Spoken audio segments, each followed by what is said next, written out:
Hello there, and welcome back to the channel. Got another session for you with Charlie here. Callie's right behind the camera, so if there's some little distractions, there we go. But he doesn't really care about Callie at all. A little interest, but nothing to be concerned about.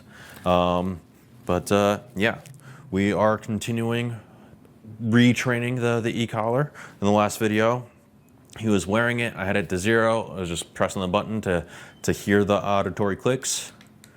A little bit of shying away when we're just like awkwardly standing here.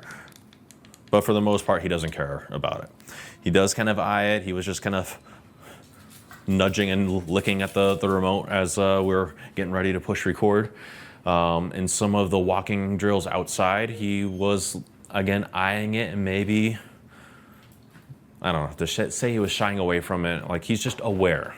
And that was obvious and apparent when we first started pressing the buttons here. But anyways, the goal for today is to actually find his working level and start that reconditioning process. I'm anticipating it's going to be a thing. I'm hoping, though, cross my fingers, it's not. To help deal with whatever it is, you can tell from here, he's wearing a prong collar. Just something so I can have a little bit more clear, tangible communication through the leash if I need it. It was made apparent at the other day when his parents came to visit that the martingale's not enough to cut it when he gets really enthusiastic, when he gets really excited. So that's why I made the shift to the prong collar. His parents might appreciate it just because it amplifies whatever force, whatever pressure I put on my side of things. And therefore we don't have to do as much. We can be a little bit more delicate and get a little bit better of a response. Also, I got like an eyelash or something in my eye, so if I'm winking or rubbing my eye a lot, trying to get it out. I think I might have actually got it right there. But, as always, it's at 0, quick little warm up. He's obviously bored. Down, yes. Down, yes. Down, no. Yes, down. Yes, good. Use some of the energy up, get some reconditioning place. Or just warm up, yes, to where I'm pressing buttons, nothing's really happening. Heel. Come on, go. Good. Yes, that was slappy, let's try again. Heel. Yes. Down, yes. I don't want to use up the energy from just being excited and being outside. Callie being there and judgy. Heel, come on. Yes. So that way he's not buzzing, he's not vibrating from just the novelty, the excitement of being fresh from the crate real quick. When I want him to calm down a little bit, place. Yes. And we start the work of finding his working level. I want to use up some of that energy as well, because historically, he barks when I spend too much time talking to the camera and he gets bored. Yeah, I know. Heel. Yes. And I anticipate him barking a lot when I'm just awkwardly pressing the button some more. Heel. Trying to find that working level. No, heel. Yes. But he's got enough food drive here. Sit. Yes. That I'm not sure it's gonna make that much of a difference. Come on. Sit. No. Sit. Yes. The reason why that first sit didn't get a no is because he was already in that down before I even asked for that sit. Just like this. Sit. Yes. Taking advantage of those auto downs to see if I can get him into a sit. Yes, from the down. Place. Yes. All right. Now that he's already started barking and got Bear worked up a little bit,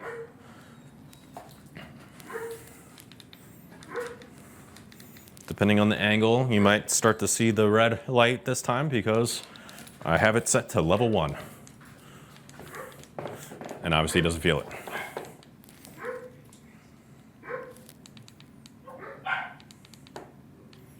Good. I don't want him to overthink it, given his history. So as he watches me fiddle with it, and then he finally feels it,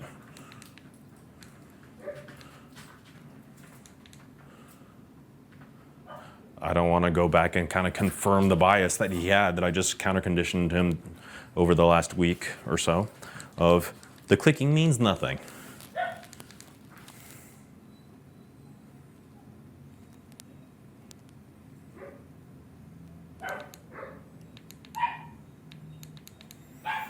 Now, I appreciate that he's looking away, looking at Callie, looking towards Kate or the camera, and that his ears are moving, but he could just hear what's going on, not quite feel what's going on. So I'm doing tap, tap, hold with the continuous, and it's with that holding, nothing, okay, that we can better determine, okay, yeah, you're actually feeling something. A little yawn there, maybe he is feeling it. It's at level 5 here. It's not uncommon that that's where it's gonna be felt, but I need a little bit more to definitively understand he is feeling it. I'm paying attention that the box is on his right. So with me over on his left at this point, I would expect him to ignore me and look to his right. That's not happening. So we're gonna keep going up little by little. Oh, there we go. All right, come here, down. Yes, I'm not using it real quick. Sit, yes. There it is. Level 7, yes. I'm gonna go down now though, as I always do.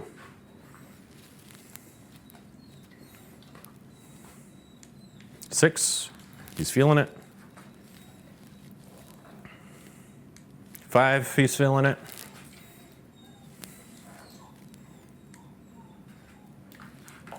4, he's feeling it, but I think we're gonna leave it at 5. It was far more subtle. You can see like the difference between 4 and 5. As far as like, yes, he's feeling it, but 1, there's a little bit more like, ooh, I'm gonna take this seriously. I don't want it to necessarily induce any harm or pain or major discomfort. I hesitate on that word because like I can't read their mind. I don't know exactly what they're feeling and how they think of it, but I need enough for him to take it seriously. Something that he's not gonna learn through the excitement of the obedience that we're about to do, that he can just brush it off and not make the connections I want him to connect, that this means to do it. Okay, let's do the real work at level 5. Place. Yes. Place.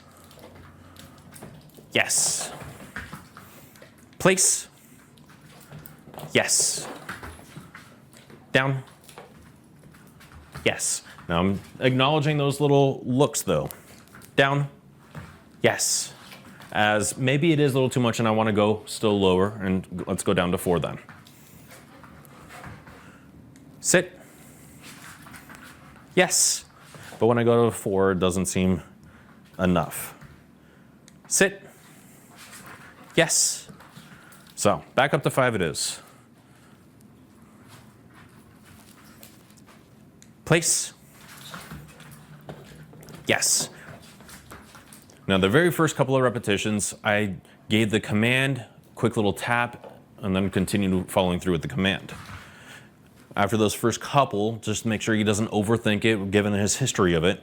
Then I go back to what I usually do in the beginning, which is use the stem first. Place. Yes. Usually a quick little tap, place, then the command, yes. I don't want the dog to overthink the experience that they just had with the stem, usually for the first time. I don't want him to overthink it in terms of whatever his past history and original association was. heel. Yes, I want to attach, down. Yes, this feeling, sit. Yes, to the commands, the communication, right? Right now, just the commands, but it's gonna build into the communication. So it's tap, sit, yes, sit, yes, down, yes, place, quick little tap, then the command, yes, follow through with it, and the next repetition. Heel, yes. I'm doing this just to get reps of him feeling it, connecting it to the obedience, connecting it to me, connecting it to the communication, and trying to make it as light and fluffy and fun as I possibly can until I feel that that's what they trust. And I think he's gonna need a few more repetitions, but I also feel like I can use it a little bit more appropriately in the order of operations that is better suited for the process, the ultimate understanding that you can avoid this. Not just escape it, but avoid it. So, what I mean by that, place, yes. I'm gonna use my voice first, then the stem. And I'm gonna use it with continuous pressure, since it is at level 5 still. It's light enough that he's not feeling overwhelmed, overstimulated by it, but obviously enough that he feels a little bit of a drive, like let's try to solve this problem. Place, yes. So I'm gonna hold it continuously until he does the thing. Place, yes, you're kind of already doing it yourself, but I cited the word anyways. Place is a little bit more clear, like I gotta go do something. Whereas a down for some dogs can be a little bit more like shutting down. Down, yes. Which is what he kind of did when I first pressed the buttons in that last video. Sit, what he's doing a little bit there, yes. Come on. Sit, yes. Callie's rubbing the tripod, doing the whole cat headbutt, rubbing, controlling, claiming kind of thing. So if the camera's a little shaky, that's why. But obviously she's walked away and wants to be the star of the show. Place. Yes. What? Now, I didn't press the e-collar there at all. He was able to completely avoid the stem. Escape avoidance just means if I give a command, place, there's pressure that he can escape. Yes. But I'm also gonna give a chance. Place, pressure, he's escaping it. Yes. You can see when I press the button, you can hear it maybe. Well, I said pressure as soon as I did, so there's at least that cue. So there was a gap from when I gave the command to applying the pressure. He could have avoided the pressure entirely, having just gone to place. Yes. Like that. Down. Yes. Down. Yes. So he's avoiding all of the pressure. Sit. Yes. Except for that one, he made the wrong choice. I don't want to work on no. I don't care that he's making this mistake right now, because my ultimate goal is getting reps of the e-collar and changing his mind about it. Down. Yes. Sit. Yes. So I'll use that opportunity that I said sit, he does the down, that I can apply pressure for him to escape. Escape avoidance training. Heel. Pressure, pressure. Yes. When I'm saying pressure, I'm holding it down, but then the leash was added that second time. Charley, heel. E-collar pressure, leash. Yes. And I'm holding it until his butt gets into that sit. We're still at level 5, I haven't changed it. Heel. Yes. Kate has picked Callie up behind the camera there to help manage her and control her. But that's why Charlie is so interested in what's going on over there. But it sets me up. Heel. Yes, I'm taking advantage of that by having him have stepped out just like that. And as soon as I say the command for the heel, he's turning around and basically avoiding the leash pressure, excuse me, the leash and the e-collar pressure. I am catching him with the food and luring him.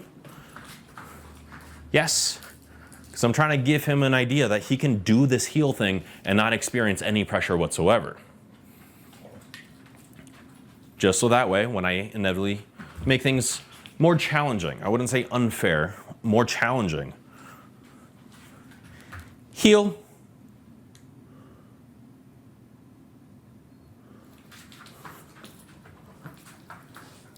Yes, that it is fair, it's understood, and he can tolerate it better, understand it, pick up the lesson better.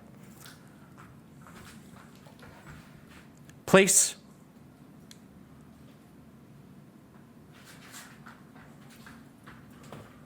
Yes. Now, with that last heel repetition, I pressed and held the continuous button. He wasn't really responding to it. I had to take that step, and then he started to move for the heel. I wanted to test this with place. Me gesturing is what got him to do that, not the e-collar this time. And so he had put himself in the auto down, as he tends to do. I just verbally said the word for place. He did nothing. I pressed and held the continuous button, and he was just chilling, lying down. I can see the red light. You guys probably couldn't from your angle. I was holding it, and it took him a second before he's like, I guess I'll go do it. But that was the attitude. I guess I'll do it. So that tells me he's feeling that sensation. But as I was saying, like the difference between 5 and 4, where 4 he wasn't really taking seriously, and 5 he did. Well, now 5 he's not. It's possible that the box is moving around a little bit as he's moving, flipping into heel. And so he does feel it a little differently. As the contact points touch different spots, that can happen.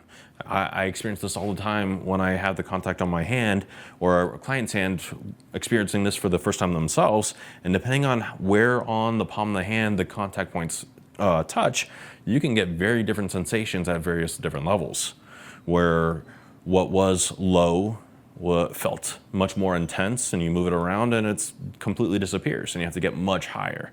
And then if you put it back, that high level can be way too much on that point. And that's just because there's so many different muscles in the hands for this TENS unit basically to connect to.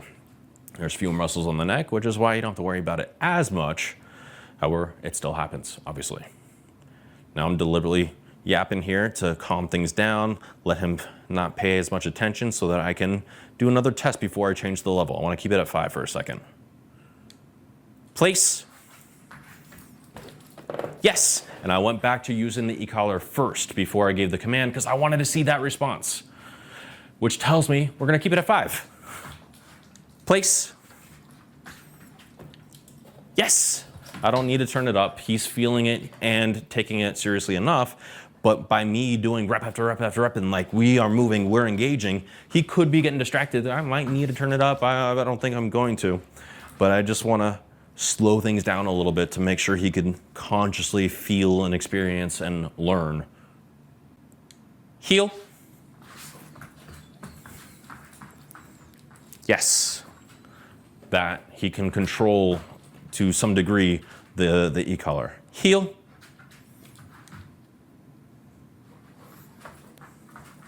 Nope, heel, come on. Yes. But then he gives me reps like that, like maybe I gotta turn it up to 6. So I'm gonna do that. Let's see what we get. Heel. Definitely feeling it more. Yes. Now I don't care about sharp, accurate heel position or anything like that. I care about him learning about the e-collar, especially when he had past experience that maybe not as bad as I originally thought, but definitely not as good as it should be. Heel.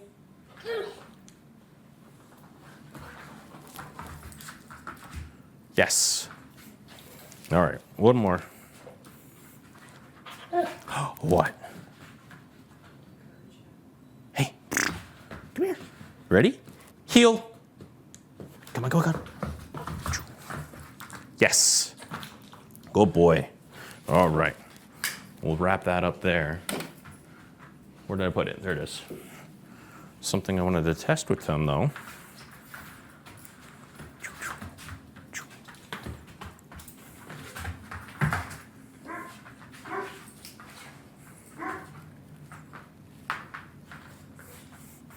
Okay, so the stick is a thing.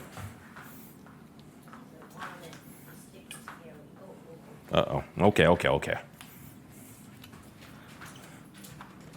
So I'm feeling if we were outside, he'd enjoy it a lot better.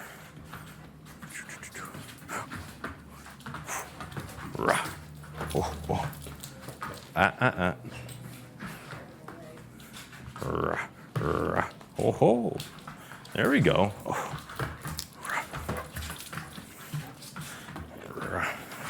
Oh, there we go.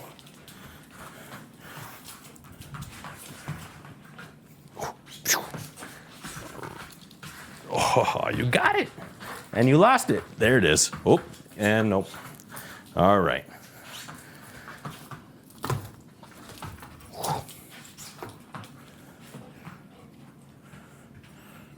Oh, okay. We'll wrap it up there. So, it definitely went better than I expected. You can see a little bit of the skepticism, and I feel different than dogs that have no idea what this tool is all about. I think he's connecting the dots like, okay, it's a thing I'm not the most fond of, but it's different, I guess, is kind of the vibe. So, again, better than I expected. We got some work to do, some reps to grind through just to make sure we completely change his mind about it. He's never gonna forget the way it was, so that can always be in the back of his head a little bit, and there can be situations that remind him more of that past that we come across, and we just gotta try to pay attention and take note and adjust. But that's part of where I have the prong collar in works, so that I can give him the physical pressure to help give him a direction, because the e-collar has no direction attached to it other than my voice, which we've been working on for a while now, that he wants to listen, he wants to follow. But when things get a little hectic and chaotic and just exciting outside, that might not always be enough. So all these tools come in together to just establish a solid communication. As I always intend when it comes to the e-collar and really any of the tools, for the most part, Charlie, good. I want my voice to be the one and only thing. No, good. Good. That I really need, and all these other tools, especially the e-collar, function like seatbelts. You always have it when you're going on a car ride, but you're not putting it on planning on using it or needing it. So that kind of idea. But we'll leave it there. So as always, if you liked what you saw, hit the like button. If you have any questions about anything, drop them in the comment section below, and be sure to subscribe so you can keep up with us and everything that we've got going on. Otherwise, we'll see you guys in the next one. You ready, Charlie?